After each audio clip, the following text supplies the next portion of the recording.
In today's episode, I'm reviewing another one from the Lattafa Pride collection, and this one is called Wajood. So if you missed the Nebraska review that I did yesterday, then don't forget to also go and check that one out, because these two are very, very different fragrances. But today's all about this one, so to find out all about it and what my thoughts on it are, stay tuned to Mags Frags.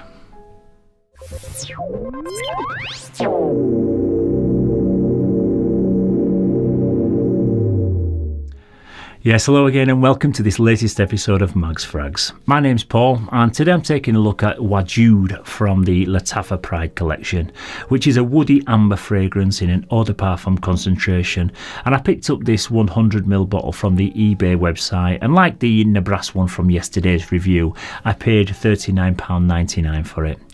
I think the Pride collection is a little bit more luxurious than the regular Lattafa fragrances, so you can expect a slightly better quality, but they do tend to come with, again, a slightly higher price tag, which I still don't think is too bad at under 40 quid.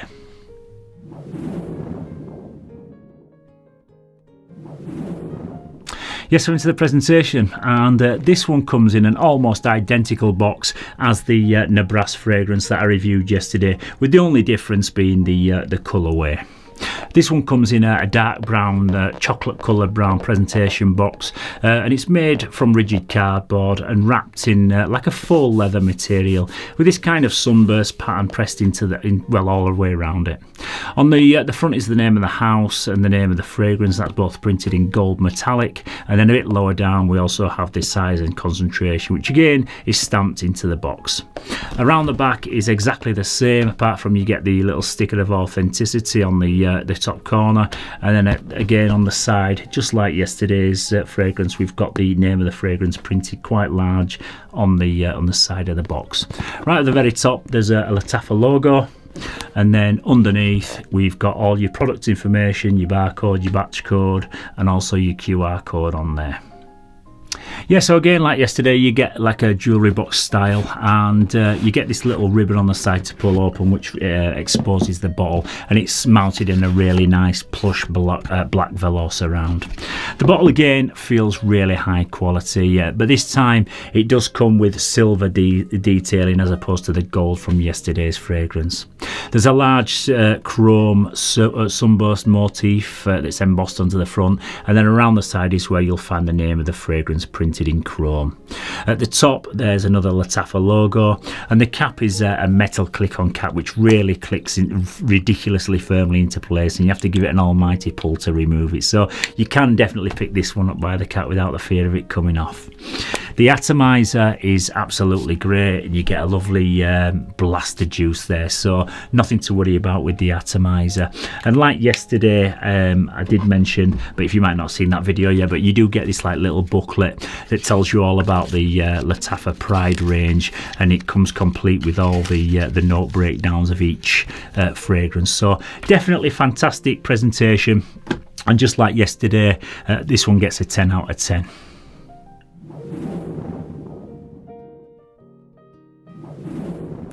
Yes, so the top notes in this one are marine notes and pink pepper.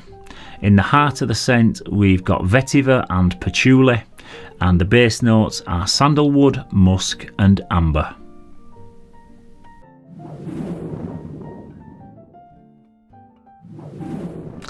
Okay, so this one opens up fairly bright, and the combination of the marine notes and the pink pepper produce quite a fresh, aquatic and uplifting first impression with a mild spiciness, but it's not long before the much more prominent earthy notes come through and grab your attention. Yes, it's the vetiver and the patchouli that are the major players in this one, and you do get a grassy, earthy scent profile with somewhat of a green and herbaceous top layer. It's got a resemblance to that of a brand new 2022 fragrance that I recently got my nose on called Cadenza from Sospiro Perfumes, with the exact same combination of base notes, but this is just a bit more peppery and aquatic smelling up top. The overall aroma of this is kind of like what I used to smell on a wet Sunday morning playing football in my younger days.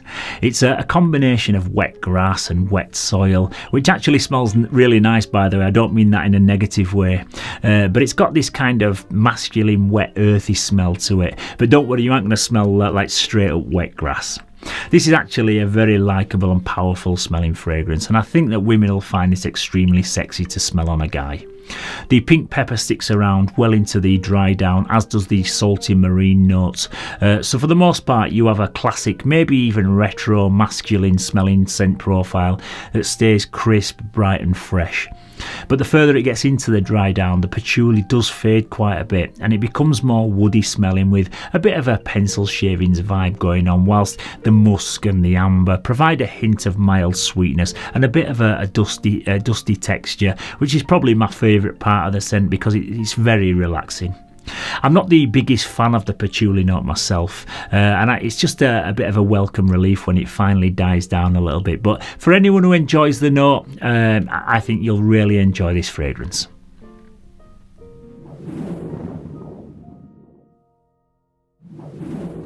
This one is an autumn through to spring fragrance, and it's much more versatile than the Nebraska that I reviewed yesterday in my opinion. This is the perfect work or office fragrance, especially if you wear a sharp suit for work, because it does have a sharp crispness to the scent profile.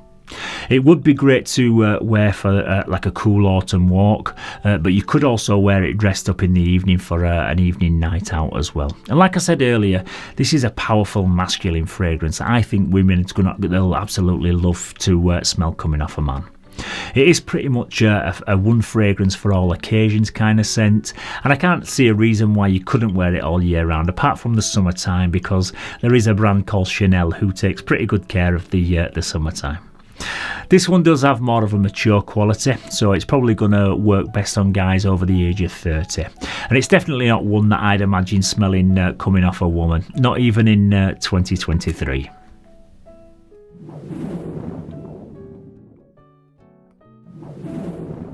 Yeah, again, just like this Nebraska version from yesterday, this is a room-filling fragrance with excellent longevity.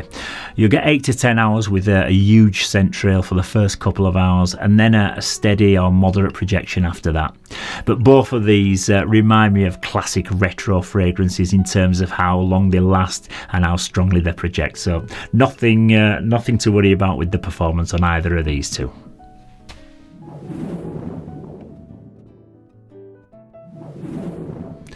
Yeah, if you enjoy green or earthy smelling fragrances, then you'll absolutely love this one. It's got loads of different layers to it, and at certain parts of its lifespan it kind of reminds me of different fragrances. There's a bit of Bleecker Street from Bond Number 9 in here, and there's also a bit of this one, Moncler Pour Homme, and even a part in the far dry down that reminds me a little bit of Santal 33 from Le Labo. It's a really decent all-round signature scent, and one that I definitely recommend that you pick up to try it for yourself. If I was to choose between these two, it'd be really difficult because they're absolutely polar opposites and different ends of the spectrum.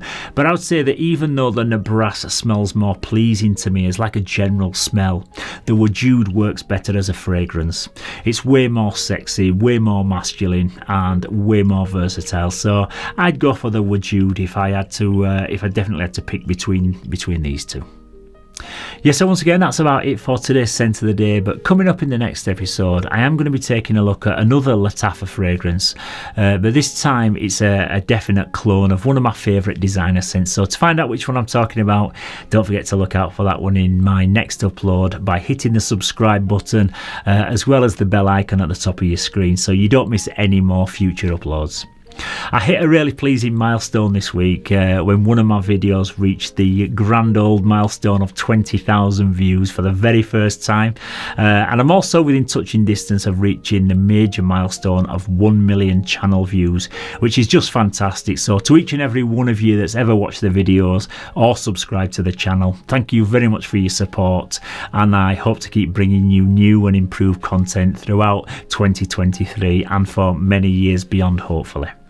So once again, thank you very much for watching this episode. Stay safe, keep smelling fresh, and I'll see you very soon for another one. Bye bye for now.